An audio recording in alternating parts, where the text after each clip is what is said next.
গরু কিনতে গিয়া জোহরের নামাজ, আসরের নামাজ, মাগরিবের নামাজ, এশার নামাজ, এক ওয়াক্ত নামাজও আমনে পড়লেন না, আমনে গরু কিনতেন গিয়া। আবার কোরবানির দিন আড্ডি কোবাইতেন গিয়া আমনে জোহরও পড়লেন না, আসরও পড়লেন না, মাগরিবও পড়লেন না।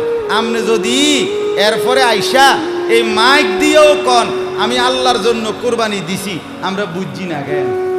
আমরা সিরা খাই, আমরা সিরা খাই, হ্যাঁ আমরা অনন্য ভাত খাইছি, এই মাত্র ভাত খাইছি, আগে তো খাইছি, আজকেও তো এই বেশিক্ষণ হয়েছে না ভাত খাইছি। আমরা কি সিরা চাবাই আমি বুঝি না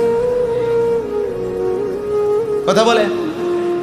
অতএব আমনে মানে উনি মনোযোগ দিয়ে কোরবানি দেয়, এটা হলে মানে মনোযোগী কোরবানি, একেবারে খুব যত্ন নিয়া মনোযোগ দিয়া কোরবানি করতে আছে।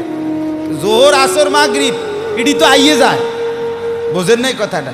এটি তো কত শনিবার কত রবিবারে কত জোহর কত আসর আইসে গেছে। আমি এই